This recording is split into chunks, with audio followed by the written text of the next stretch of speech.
All right.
Are you looking for a podcast about education? Flipboard EDU podcast is a great podcast that focuses on digital, remote, and future learning. We will explore how to use Flipboard in education and how it can enhance instruction. You'll hear from teachers, students, and experts who are using this amazing tool in their classrooms. It's not just an educational resource, but also a community of people who want to share ideas with one another. Hey, join our community today. Share your stories, ask questions, or even submit content for us to feature on the show. We want everyone involved in this conversation so we all can learn together as we move into the future of education. This is your favorite coach, Coach Jeffrey, and I look forward to you becoming a part of the Flipboard family. Click here now to follow our podcast. Until next time, family. Hey, welcome back, Flipboard fam. This is your favorite coach, Coach Jeffrey, and I have some amazing guests here tonight. I'm going to start off with Melanie Hodges. I have Arnold, and I have Miss Tiffany Achiu, and all of these lovely ladies are amazing librarians. I want to welcome you to the show. Thank you. Thank you. Thank you. Great. All right. So what we're going to do is we're going to start with introductions. I want to start with Ann. No, I'm not. I'm going to start with Melanie because I told Melanie I was going to start off first. So, hey, Melanie, let's tell our listening audience a little bit about yourself. I am an elementary school librarian. I have been a librarian for 17 years. And this year, I have been teaching kids face-to-face and virtually. So it's been a crazy year. Excellent. And I'm going to go next with Ann. Ann, you're next. Tell our listening audience a little bit about yourself. I'm also an elementary librarian. I haven't been doing it quite as long. I've only been doing it 13 years. I started off the year virtual, and then we went back to campus, and I became a full-time rotation librarian. So I had kids all day long throughout the day. And I only serviced my online kids with a curbside checkout. My online students had a different librarian at a different campus for day-to-day instruction. Excellent. And last but not least, Tiffany Achiu, tell our listening audience a little bit about yourself. Well, I probably am a newbie librarian compared to them because I've been a librarian since 2017, so ending my 4th year. I have 9 years in 3rd grade, and then I was a digital learning specialist for about 3 or 4 years. So total 15 years, 16 years, that whole 0 your first year. I don't like that, but but I got my 15-year pin for my district, so that's I guess officially 15 years in education, even though the math doesn't add up. But yes, and I am an fully online librarian in the library, art, music, and PE outclass rotation right now, servicing 3 campuses. Wow, amazing! You see what they do with the new librarians? They stack them up. Okay, I'm going to start off with you, Melanie. Melanie, this has been a year for the ages for me. How has it been for you? tiring. It's been a lot. There's been a lot on our plates. Every day is something new. I, like Tiffany and Ann, I started out completely virtual, came back to school. I was face-to-face, and my online kids were also getting instruction from another librarian, and then that changed. And now I'm pushing in and not part of the out-class rotation, but in a co-teach situation. Also troubleshooting tech. Oh my gosh. Working with co-teaching with teachers. Our teachers, as much as we thought we had done for them before all the pandemic hit, is we really learned where our holes were as far as blended learning and technology. So this year has been a very, very technology heavy year. And it's been probably more so than ever before. Very tech heavy. So when we say tech heavy, I'm going to go to Ann. I know Tiffany is excited. I'm going to get to her in just a second. I was agreeing with what she was saying, all of that. All of that, yeah. Hey, Ann, I remember you from back in the day when I was working as a digital learning specialist. Melanie as well, but I didn't really work with Melanie, but I remember how efficient you were as a librarian. I was always impressed with the way you guys were, just the way you guys did things. So how has this year been for you? I agree with crazy. It's been very, very, very busy. At the beginning of this school year, I was working about 80 to 90 hour weeks, doing my lessons with kids, but then helping teachers set things up and helping parents troubleshoot and helping staff members troubleshoot. And we'd have parents contact a teacher at 9 p.m. and they call me, and I was up quite a lot, especially at the beginning of the year doing all of that. So I think for all of us this year, I can say we had all of our stuff really well down. We were good. It was the holes, like Melanie was speaking about. It's the holes that we had to kind of fill in. This was only my second year on the campus I was at. The first year is when we went home with COVID. And so I didn't have that foundation with the teachers, and I didn't have that relationship really where they knew they could just come and trust me and everything. And I really think this kind of sped that process up because they knew they could count on me if they needed help with anything, whether it was library, whether it was technology, whether it was a parent having an issue, and we just hop on Zoom or something and get it all figured out.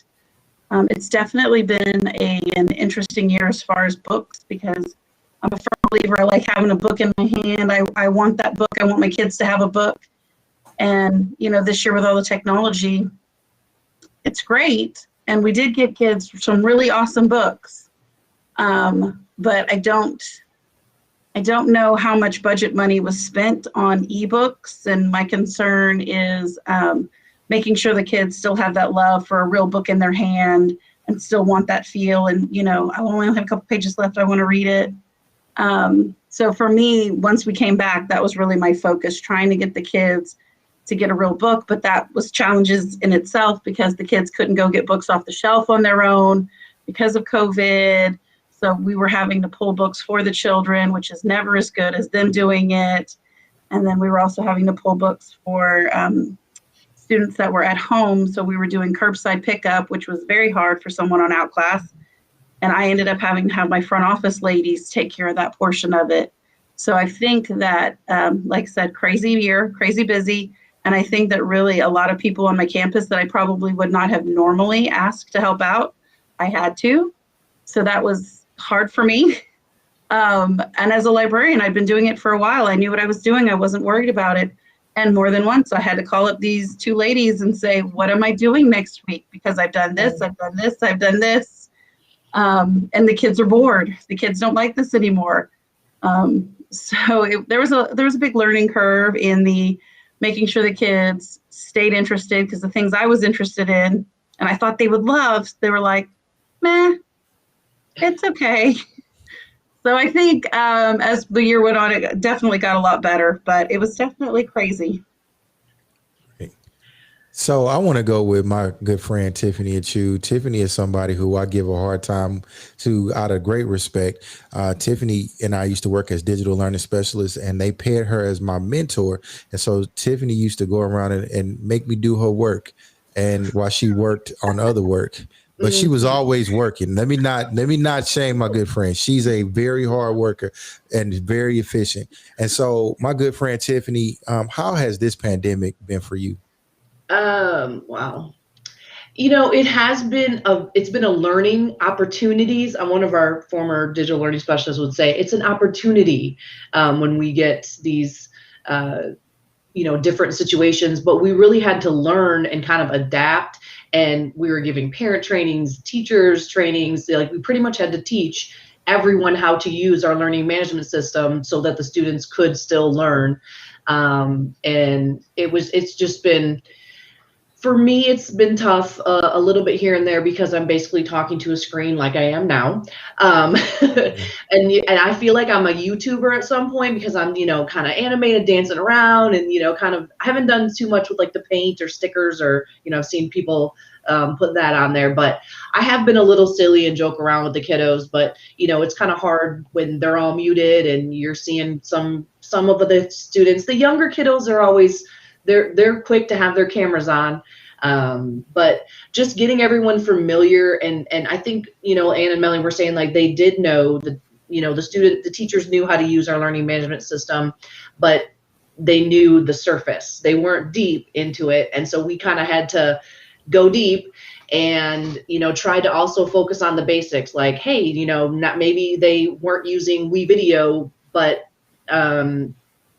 teaching them, reminding them how do you do things in Schoology, refreshing their memory about, hey, Office 365 is a great program.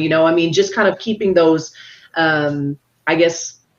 evergreen tools that the district purchase for us, and getting them familiar, while also familiarizing them with the ebooks that we have. And, the district kind of came out with different programs that makes it easier for the kids to log in.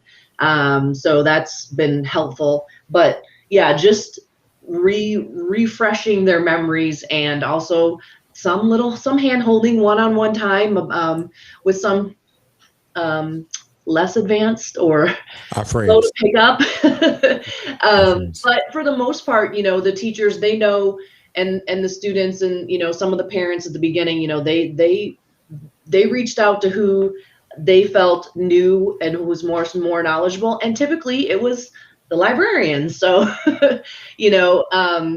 but I would not be the librarian that I am today without these two. I was very lucky to be able to work with them when I was a digital learning specialist with their campuses, and they were both really always willing to like learn new things. And then I became a librarian, and I'm like, okay, now it's your turn to teach me. Help me, please.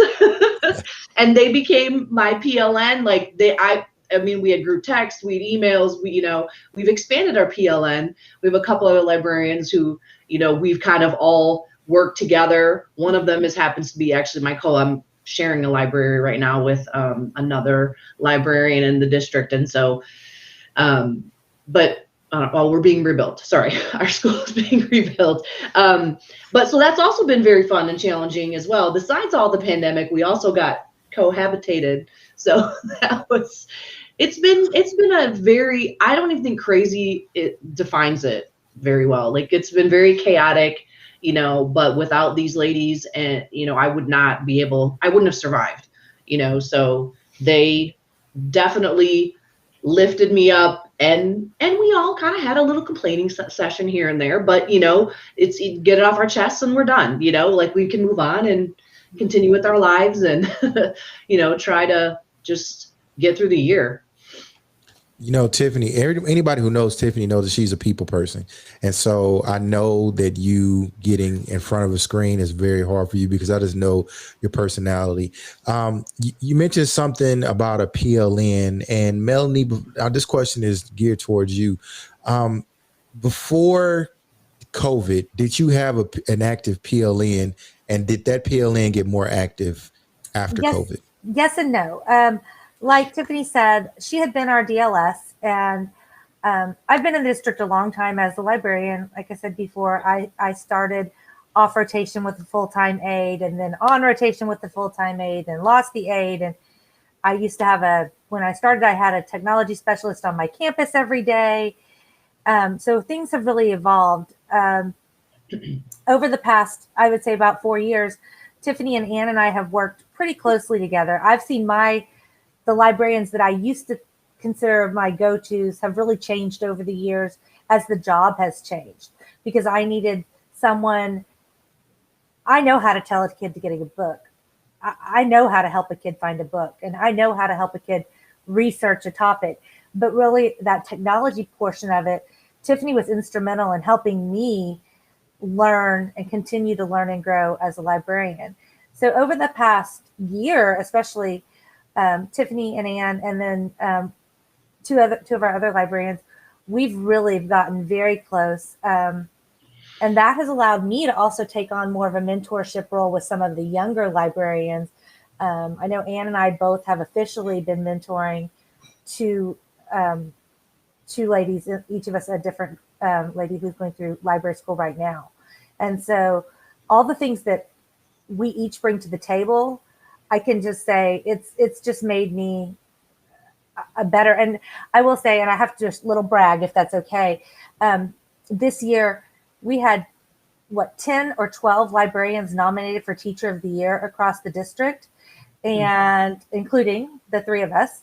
And some of us actually were Teacher of the Year for our campuses. So I think that's really a testament to everything that our librarians have done this year.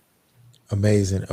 And you were one of the ones who Tiffany used to mention a lot. I remember back in the day, she would be happy to go to your campus. How has did your PLN grow much after the pandemic? Definitely. I like to do things by myself. I like to think I can handle everything, because in the library, you're kind of isolated. Nobody really gets what you do except other librarians, and your teammates, they have their whole little world. But library, I'm not just doing my librarian job. I'm doing a DLS job. I'm doing a librarian aid job. And analyst job. Yes, I fix lots of computers in the day. So I do all of these things. And for me, I would do them by myself. I would talk to a couple of the librarians when we had our meetings and everything, but I would never, hey, I'm got to do a lesson on this. Hey, do you have ideas about this? Things like that. Just that wasn't my style. I don't think without Tiffany, honestly, I'd have the PLN I have, because she's like, hey, you're going to join this and we're going to all talk. And I'm like, okay, because I trust Tiffany. Whatever Tiffany says, I'm on board. Let's go. And so, yeah. And so, and I'd known Melanie, we'd been librarians together like 10 years, but we never, we talk and, hey, how's it going? But like in the past 2 years, she and I think have gotten much, much closer. And I credit Tiffany with that. And I don't know where I'd be without these two ladies, because even if it's just, can you believe the same kid came with the same problem with the computer today, and all I had to do was restart it? Like, even if it's something like that, they get it, they understand it because they're living it, or they're living a version of it. And so that, I think, is what's really helped me get through it. We don't have a very big PLN, which to me, I think is more comfortable. The district has created a big group chat type thing. And it's too overwhelming for me. There's too many people with opinions and too many things. Oh, actually, I think I created those chats. I believe that. I believe Tiffany started that. In the beginning, we were all like, what do we do? There was a lot of, you're doing these campuses and this campus, and it's like, oh my goodness, and I think maybe it started something, and then it kind of evolved into the face-to-face librarians are together, the online librarians are together, but I think I started both of them, or maybe at least the online one, because I've been online the whole time. But, you need that. I totally took over. I'm sorry. Now, you might as well keep talking now. What's the podcast? You go, dear. But and I do feel bad. There are some other librarians, and I'm not going to invite anyone else. I'm not trying to be a mean girl or anything, but 5 is a good enough amount. But if people want help, I will totally help them. Other librarians, but you come to know who you can trust, know who's going to have, like, I know Ann is good with scheduling. I know Melanie's great with book recommendations. I mean, they both are, but there's certain things that and you get to know them and you're like, okay, who can I ask about schedules? Ann helped me with scheduling. I'm also the team leader. So, and part of the reason why I think we all kind of formed a PLN is just because we all have a lot of same job titles. We're all librarians, we're broadcast sponsors, we're coding club sponsors, we are the technology integration champions, which is pretty much, we don't fix the computers. They think we do, but we don't. We're not supposed to. But like Ann said, simplest little things, restarting. But it's just you gravitate to the people who lift you up and who listen to you, who offer suggestions, and you value their opinion and their knowledge, and you just kind of work from it. And then also from another standpoint, like hey, I want to do this, this, and this, or what do you think about this idea? And then we can build on it. And then it's like, oh yeah, that's great. And then it's an amazing lesson that the kids all are excited about, and want to do. So, yeah. Okay. Sorry. And that's another thing. And I remember not only did you always have a plan, Tiffany, but you made sure that lessons were given out to kids that they were able to grasp what we were talking about. And every time you went, you made sure that your lessons were impeccable. And that's one thing that I can say that I picked up from you as a professional is that you need to be concerned with the learning intention and the success criteria that a student needs in order to be successful, to gain that knowledge that you're trying to get from them. So I really appreciate you in doing that. And I also just want to go back to you, Tiffany. So you guys kind of turned into educational coaches. So do you think your background as a digital learning specialist helped that transition, or was it something else? Was it your classroom teacher experience? What do you think was the best? Actually, it's been a culmination of almost all the jobs that I've had, having that classroom experience, having the digital learning experience. And then we kind of did that coaching cycle. Being a TIC, they've kind of expanded it a little bit more. And actually, I just was texting Ann and Melanie and our other two our librarian friends today. I said, hey, do you guys have any coaching books? Because, next year our school is kind of small, so I'm not going to be needed in the library, art, music, PE outclass rotation. So I'm going to be off the rotation. So Melanie's had experience. I think Ann has as well.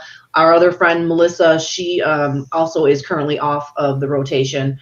Well, no, she's online, but she has been. So I've been kind of like talking with them and kind of seeing, but you could definitely implement that coaching cycle with the teachers, attending the professional learning communities that they have with their grade levels, and kind of, trying to, I lost my train of thought. Go through and teach those skills within what they're learning. So, if they're learning about animals, we don't want to necessarily say, okay, here's research, but they can go in and create a video, create a Flipgrid, do something that kind of integrates the technology, doing a little discussion question or something to kind of teach it in real time, I guess. Not necessarily, oh, here's how you do a discovery board builder, or here's how you do a wee video, here's how you do look up a book, or using our Pebble Go, or you teach it while it's being taught in the classroom, and it goes along with what they're learning. And we've been talking about that, and it's hard for us to do that when we're on the rotation, teaching the kids. Watching, and no, maybe yeah, we are watching. While they're during their planning times, the teachers are all planning, and so I'm super excited about that, and I will be definitely reaching out to these ladies, probably a lot more than what I already do now. I just have to say, I just want to piggyback on what Tiffany was saying right there. It's all about point of need. That's one of the things. Ann and I have had this conversation so many times. It's impossible to teach a skill really well in isolation, whether you're talking about kids or whether you're talking about adults. It doesn't matter. It's all at point of need. And I think this year, going back to the whole pandemic of it, everything has been at point of need. And those things and those skills that we taught our teachers and our kids as a lesson or as a PD in the past 2 or 3 years, they taught it. We knew we taught it, but now all of a sudden they needed it. And it has been so much more deeply ingrained. They are taking it and utilizing it and going with it. And when you look at being able to teach off of the rotation and being able to truly collaborate with your teachers, plan with your teachers, be part of their PLCs, then those kids get a much more authentic, relevant experience than they do if they're just getting it in isolation. So I think it's really important, like I said, for adults and kids. We all know that. Gotcha. Hey, Ann, are you a part of the PLC rotation at your school as well? I don't get to attend the meetings. No, I have to watch the teachers' kids that go to the meetings. Okay. I did talk to my admin. Obviously, this year is a little bit hard for them. And so I asked for next year, maybe if I can't go to all of them, but maybe if they could get someone to cover my kids for like once a semester, not once a semester, once a 9 weeks or once a month when they're starting a new unit or something like that. Because I really feel like the expertise I have is really important. My campus is not really, they didn't use a lot of tech. We didn't have a lot of devices on campus. So even if they'd wanted to, they wouldn't have been able to. When I got there, there were 2 laptop carts. And I mean, I was shocked. I just knew they were going to have a ton of devices. And Jeffrey, actually, I spent the first month teaching 3rd, 4th, and 5th how to log on to their email with an old PowerPoint that you had given me. No joke. I really do still have it. Wow. And it kind of hits on what Melanie was saying. Like, I try to explain to the teachers why it was important and how they could work on projects and then email the projects to the teachers. And, you know, there wasn't a lot of buy-in, and then we had to go home, and then we had to do it on Schoology. And, you know, at that point, when I started teaching the kids and started talking to the teachers about it, everybody was really listening. And, you know, I totally respect the teachers. It's not where they were at yet, and I get that completely. But they didn't have the devices. And now that we had the devices, everybody was so much more open to learning and seeing what was going on. And so I really feel like if I can get in those PLC meetings, I could be really valuable to them, because, you know, when teachers are coming to pick up their kids, they're thinking about the next 5 things that they've got to get done. Or when they're dropping them off, they're thinking of the 15 things they got to get done, plus try to go to the bathroom. So it's not a great time to try to catch them. So what I like to do is look at what the curriculum is coming up for them, and then say, hey, I see you're about to cover this. We could do this and this, and I could show them a little bit of background so they kind of know before you get started. And everybody's been really appreciative of that. But I feel like what Tiffany was saying and Melanie was saying, if I could get more into that classroom, I think it would be a lot more powerful. But, you know, I'm all for baby steps. I'll happily go into a PLC and show the teachers how to do it, and maybe even record some videos for them to play for the kids. Because if nothing else out of this whole thing, I think the kids are more willing to try stuff with tech. And I think that parents and teachers are more willing to try stuff and let their kids try. Because overall, I think it's turned out really well. You know, I'm proud of all of us here. I can say that for sure. And most of the teachers I know, while it's been hard, the kids are starting, you know, to really thrive, and they're showing what they know. And I think those PLCs are super important, and I think it's important for librarians to get in there. And I think that if we could, that growth would be just exponential. Sorry, Will, I'm going to ask a question. And I'm hoping that it's not true, but like, you know, do you think that, you know, next year when it's more, and I know my teachers at our campuses, they still have been using Schoology, even though they're face-to-face, you know, they'll have the kids do it. I'm just hoping it doesn't drop off when we go back next year. You know, like, I want them to continue to be using it, because if they stop, then they're going to forget, oh, how did I do that? You know what I mean? Because I don't use every tool every day. And, you know, one of the teachers that I was talking to was like, oh, Discover Education, Board Builder. And I'm like, oh yeah, that's a great tool. I forgot about that tool, because we don't use it every day, but it's a wonderful, powerful tool that the kids can use, and everyone has access to it. Me. I have a teacher. She is a 2nd grade teacher this year. She taught 1st grade forever. Our 2nd graders came back, and they are on one-to-one with a laptop. And the best thing that ever happened to that teacher was putting her in second grade and having her kids have to use devices, because she's going back to first grade next year. And she came to me last week and she said, Melanie, I cannot go back to teaching first grade the way I've taught it all these years. Oh, that's awesome. I have to have devices. I have to be able to do this. Can you help me? Can you make this happen in my classroom? Because she's worried about some of the other teachers as well, maybe not being as receptive. And I said, absolutely, we will make this happen. I will help you. We will lead the way. And it just made my heart so happy. I was like, oh. So I think I'm not going to lie, there are some teachers who they walk back into the classroom, they put the devices away, so we're not touching those again this year. And I know Ann had the same thing happen. But I will say, probably on my campus, more than half my teachers are really seeing the value in blended learning. And that combination of that face-to-face and technology and the power that it has behind it. And I am so excited. I am so excited to see what these teachers do next year when it's not in a crisis situation. That's awesome. No, and I completely agree with that, because even now, most of my teachers are still using it, even if it's just, hey, your homework can be found there, because they don't want to have to run off the copies. Communicating with parents. Parents always know where to find stuff. If a kid is out, they can go there and look to see what to do. So I think overall, it's made a lot of things easier for teachers. I have a lot of my teachers I've done trainings on that are doing their center time through it, because the kids can do a response with Flipgrid. They can make a wee video on a book they just read. They can do a report if they want on a board builder. They have these options. And I think that that's really been fun for the kids, because now it's not just write this report. They have so many other tools they can use to get the same job accomplished. So I think my teachers have a lot of buy-in. That's amazing. Great. You know, Tiffany, the funny thing about it was I was going to ask you that same question that you asked. So I'm glad that you.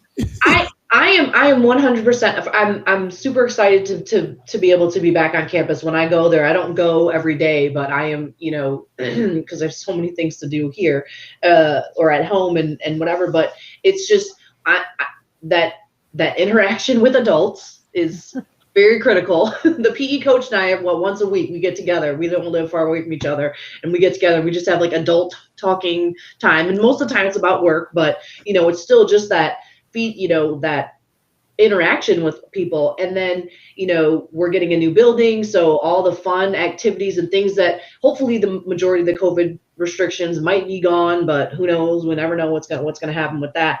But just getting the kids and being able to do more hands-on stuff, like I was big, and these ladies also do it too, but like maker spaces where the kids get to build things and touch and share blocks and work together on certain things, and just the dash robot. We have dash robots, and they've been just sitting in a storage container all year, and I hope they still work.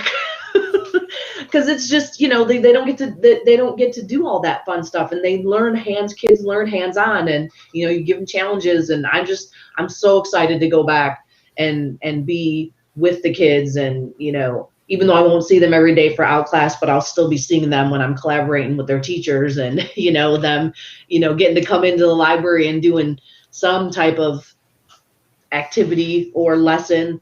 I'm excited about that. I like to throw out this statistic, and it really makes me look smart, and I gotta find where I get it at, but 70% of the jobs that second graders will be working in haven't even been created yet.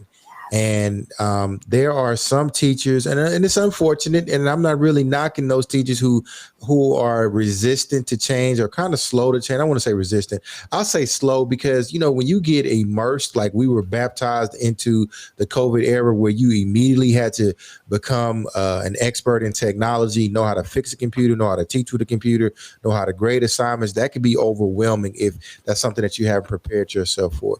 But we need people like you all to prepare students for the future that they're going to go into. And so I just commend you ladies for the hard work that you do. I know of each and every last one of your works, just through Tiffany, because Tiffany is in my PLN.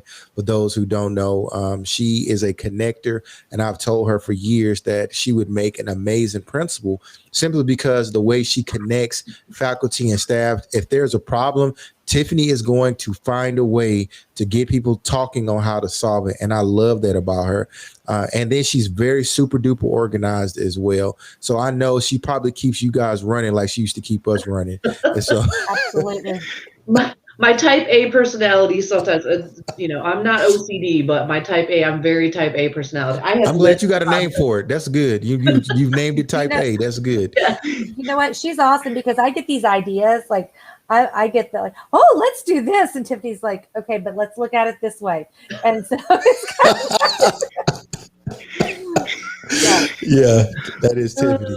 That is Tiffany. So go ahead. It's great too, because, even we can have a little meeting, now that we've gotten more used to like virtually meeting, it's nice too, because you'd be like, hey, you got 5 minutes to talk this out with me, versus, hey, let's talk at our next librarian meeting or our TIC meeting about this, and this. And it's like, hey, I'm gonna just call you real quick. I mean, with the phone, but there's still the video part of it, because you can kind of, hey, I'm gonna share my screen and see this, and can, versus, hey, let me email this when you get a chance. Can you look at it? And then it's like instant, we can kind of communicate. But yeah. Well, thank you for the compliments. My head will not fit out the door. I'm pretty sure it'll shrink back down. So I didn't hear you. I'm gonna have to listen to this. I didn't yeah, it'll shrink back down, trust me. So Melanie, this is the last question for tonight. Melanie, what would you like to see stay after the pandemic? Really, I think, and I kind of said it before, I really want to see that the technology is a daily part of our kids' lives. The blended learning, it's so powerful. And I think a lot of teachers are worried that technology is going to take the place of that human contact. And that's why the ones that are hesitant to do it, they're worried that the kids aren't getting enough daily interaction, face-to-face human contact. But I don't see that at all. I really think that the being able to have that combination, working on stations, giving the kids choices, a huge focus. You mentioned success criteria, learning intentions earlier. Student ownership of learning is huge, and technology is the perfect way to give these kids a voice, to let them own, to let them show at a pace that works for them, giving them just the choices, the variety, the power behind it. And I really hope that our teachers continue to embrace that. Gotcha. And what about you? I think the collaboration between teachers, between me and teachers, between teachers and kids, between kids with each other. I just really think this has made it such an easy tool. Like my kids are doing WeVideo projects together, not because I told them they needed to. I introduced WeVideo to them, and they took it upon themselves to start creating videos together. And they're making a project and a product that they want to make. A lot of the teachers, you might not have everybody that's got complete comfortableness with technology, but if you have one person on that team they can collaborate with everybody else. And okay, I know you're a little worried, but I can put this in Schoology and your kids can do it. And it just keeps that willingness for people to want to continue to talk, because it's not only just about making things easier. It's about, like what they were saying earlier with Tiffany, Melanie, we have this idea. Well, how can I make this idea work? Yes, it's a great idea, but you have to think about this, and this. And I think even if it's a video chat or a lot of those walls have now been taken down, because you don't really have very many excuses for why you can't meet, and I think the collaboration is such a key thing. A lot of us have had to do like meetings and because of the TIC and the things that we're in, but I'm seeing a lot more where teachers are catching each other. Sorry, that was my chair. Oh. edit that out. Yeah, I will. I hope it's not edited. I hope it didn't happen while she was talking, but it's all right. It's all right. Go ahead. All right. So Tiffany, what would you like to see stay? Honestly, I mean, I really like exactly what they said. They took my answers, but being able to see the teachers collaborate and me getting to collaborate with them, the communication part of it with the students and the students collaborating as well, and then just educating everyone, and I don't know if you caught that, but collaborate, communicate, and educate. I love that beginning part of your podcast. But I mean, that's what we do. That's what librarians do. We collaborate with everyone, parents, teachers, principals. My principals come to me all the time. Hey, what do you think about this? And I know the same for Melanie and Anne's principals as well.